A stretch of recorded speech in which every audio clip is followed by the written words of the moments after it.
What is going on, YouTube? It is Mike from the Hardcover Comic, your comic fans. I hope you're all doing well, staying safe and sound out there, enjoying your comics, enjoying all the new books, the new events, new series, new hardcover releases, all the fun stuff that's been happening as a comic fan so far this year. Today, we're going to talk about some new comics for new readers. You're trying to get someone into comic books, you're not sure where to start. Maybe they enjoyed the movies, maybe they enjoyed some TV shows. Maybe they enjoy reading in general and you're just trying to get them into your hobby. How do we get them into it? Well, today we're going to talk about Marvel comics you could easily get folks interested in. I don't necessarily have recommendations for younger readers, but thankfully Marvel mostly releases things that are suitable for a younger audience as well. I'm very excited for this. Last week I did DC. If you're interested in that, I'll leave a link down in the description below that'll take you right to that video. But today I wanted to talk about Marvel. Of course, there are a huge amount of movies for Marvel comics, so there's a lot that you can sort of, base your recommendations off of. Before we get into that, though, be sure to subscribe if you haven't already, if you're new to the channel. This is what we do regularly. We've been doing it for a couple of years now. We'll probably keep doing it until, I don't know, until we're bored or something happens. We'll see. We'll see. You never know, right? We also do have a Patreon where we do hardcover comic giveaways. For as little as $1 a month, you get a chance to win. These are brand new Omnis, brand new Absolute editions, brand new deluxe editions, multiple books every month. Is, as much as little as $100 worth of a book you'll get at the end of every month, if you win, of course. If you win, we do also do dust jackets, graphic cover designs. We have merch as well. You can hit us up at our email for that. It's down in the description below. And now let's get into comic recommendations for new readers you want to get into Marvel Comics.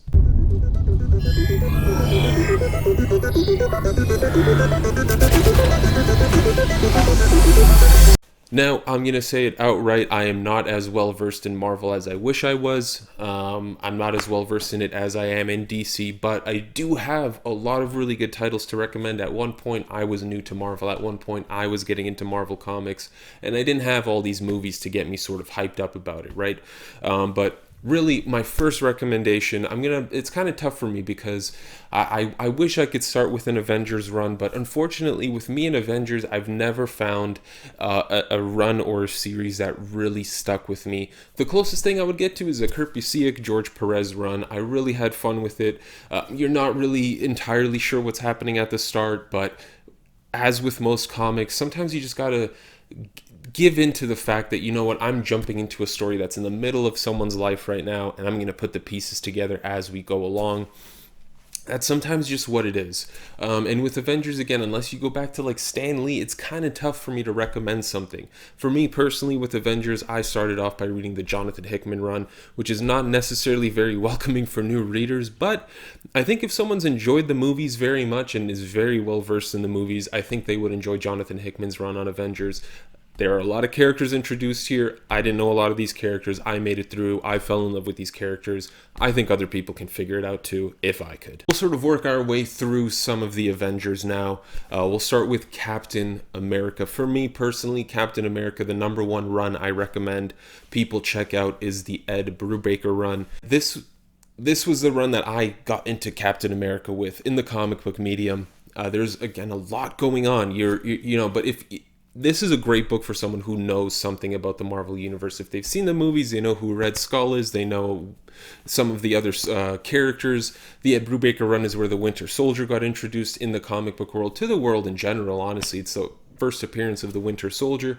There are a lot of fantastic stories, beautiful artwork by Steve Epting for the most part, amazing dialogue, great story, really compelling, and as a new reader who had checked it out for the first time, I had a great time reading it, finding out what was going on, and following the story. Great stuff. One of the best Marvel comics you'll ever read, one of the best superhero comics you'll ever read is Captain America by Ed Brubaker. The only problem is it is tough to find Omnis, so if you're trying to get someone hardcovers, it's very difficult. They are reprinting some of them now, but a lot of them are still out of print and very expensive. On to the next Avenger, Thor. Thor is a great character because he has a couple runs that you could sort of get someone introduced to the character through, but the one I will suggest first and foremost, highest and above all, is the Jason Aaron run. This sort of happened with the Marvel Now era. What's great about this run is it starts off with an epic, sweeping 12-issue story arc that focuses on Thor in 3 different timelines. It's really epic, amazing artwork by Esad Ribic, and it gets you very, very excited for the title. Thor does some seriously cool stuff. The dialogue is epic and exciting and entrancing. It's so well done. What a great read. I was flying through this series intensely. You get to see characters like Malekith. You get to see Gore the God Butcher. And you get to see the villain that is going to be upcoming in the newest Thor movie, whose name I'm forgetting now. Either way, you probably know it more so than I do. Christian Bale is going to be playing him, but you get to a little story with him and the company Roxxon. So if you're interested in that, if you're looking forward to the new Thor movie, check out Jason Aaron's run. If you know someone who loves the Thor movies, have them check it out. Let's talk about another Avenger, Black Widow. Black Widow, there have been quite a few series, I must say, for the character. Some great places to read, though, for new readers who are interested in the character. I would recommend the Mark Waid, Chris Samney run, which was fairly recent, wasn't too long. Great action, very cinematic, very exciting, kept me on the edge of my seat. A serious thriller that gets very serious. It looks into Natasha's past as well, with the Red Room. Very fascinating stuff, beautiful artwork, can't recommend that enough. Really, with Black Widow, you can check out any of her series as long as you know what her shtick is, you know, her past and her dealings. So if someone's familiar with the movies, they'll have no problem jumping in. But my highest recommendation would definitely be the Mark Waid run. Very fun stuff, really exploring the character with some fantastic artwork. Moving on to Spider-Man.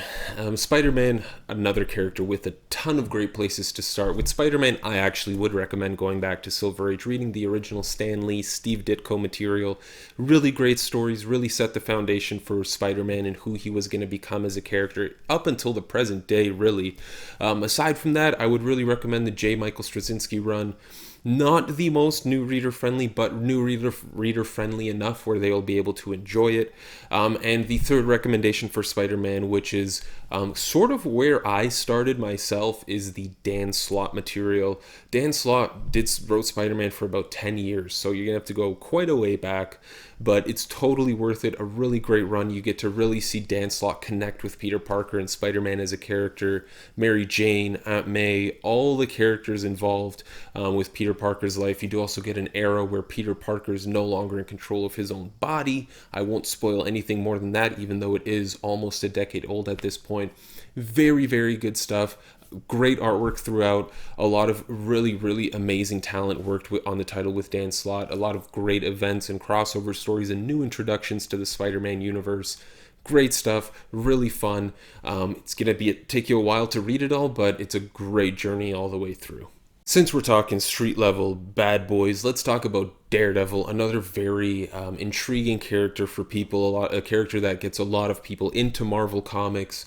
Daredevil is another character with a lot of great runs, but I'm going to recommend 2 places to start for new readers. The first one is going to be Frank Miller's run, of course. Frank Miller, I mean, he revolutionized the character Daredevil, made it very serious, made the artwork, in my opinion, even more exciting, and sort of set a standard for Daredevil storytelling that writers have been building upon since the years that Frank Miller worked on the title, introduced characters like Elektra.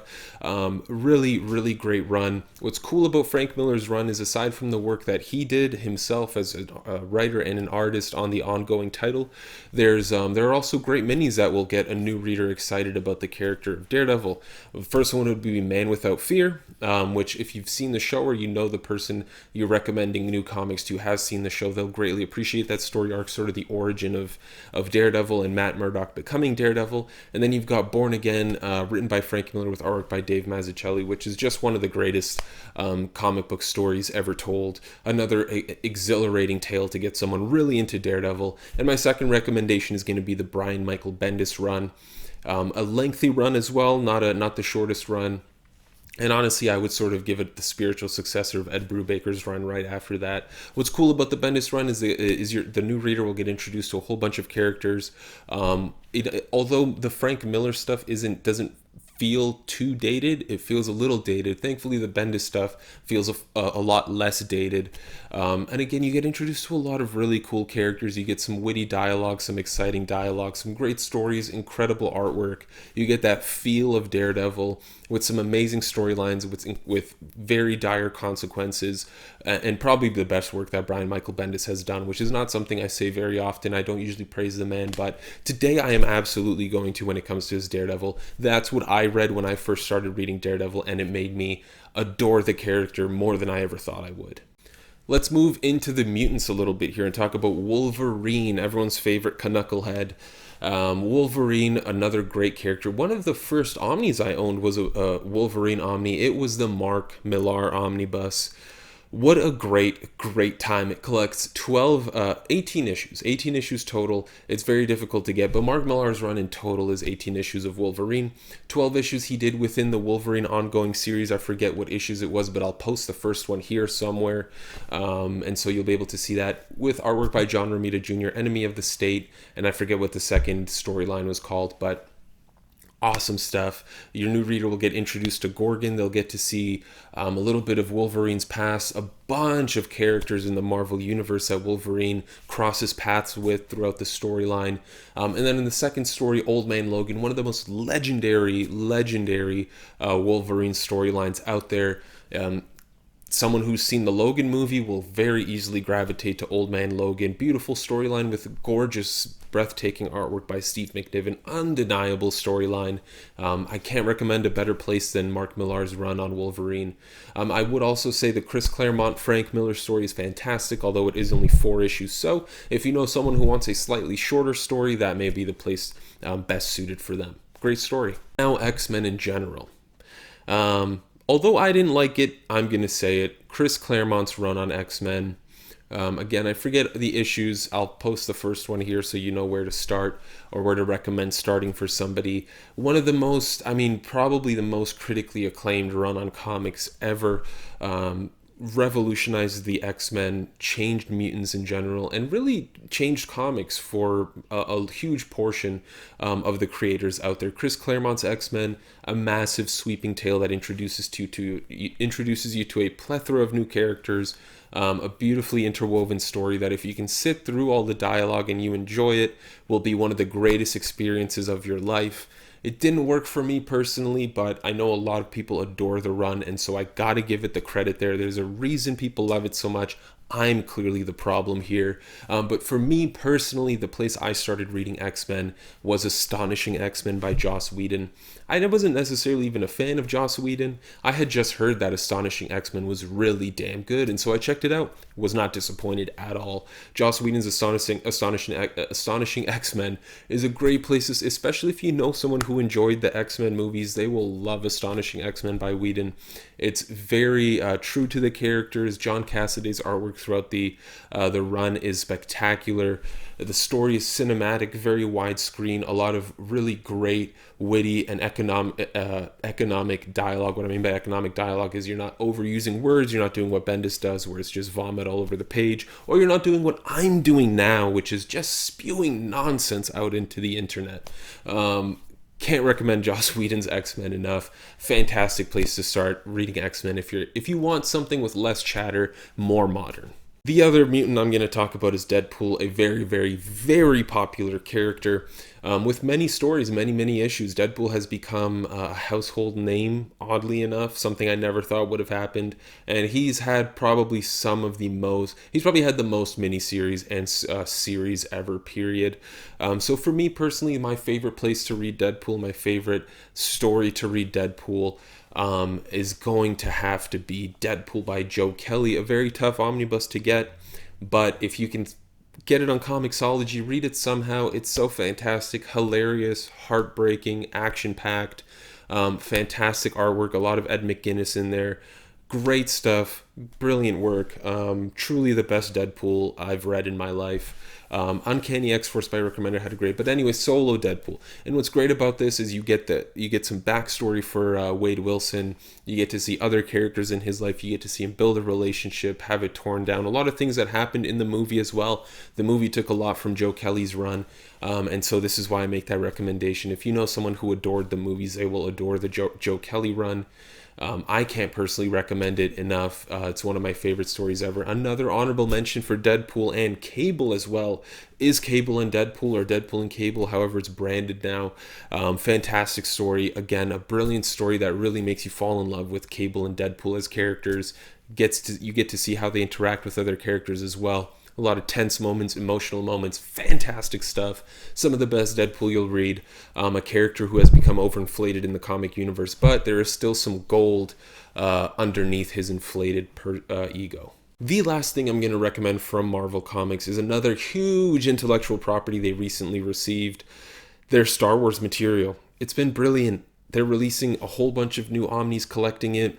New trade paperbacks, epic collections, collecting all this Star Wars material. One of the biggest intellectual properties on the planet. If you know someone who loves Star Wars and you want to get them hooked on comics, you can't go any further than the stuff that Marvel is publishing now. A lot of it was initially published by Dark Horse and it's being reprinted.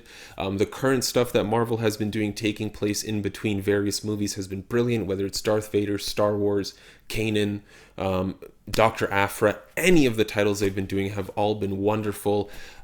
Can't recommend checking. I think it was around 2016, 2017, maybe 2018, where Marvel acquired, or Disney acquired Marvel, started making these comics. Start there and just enjoy. All right, that's about as much rambling I can do about Marvel Comics. Of course, there are a plethora of incredible creators and stories out there. I'm just not that well versed in them. So for all the Avengers I missed, Hulk, all the other ones, I already forget who, Iron Man. I mean, there are a bunch of main characters that I don't know good starting points for because I've tried to start getting into them and I couldn't do it. So for those, I'm just going to say Silver Age. But if you know any great recommendations, let the people know that down in the comment section below. Please let me know so I know where to start and maybe I can get into these characters more. Thank you all very much for tuning in. Subscribe if you haven't already. Check out our Patreon where we do hardcover comic giveaways at the end of every month. And if you want dust jacket designs, graphic cover designs, or THC merch, hit us up at our email down in the description below.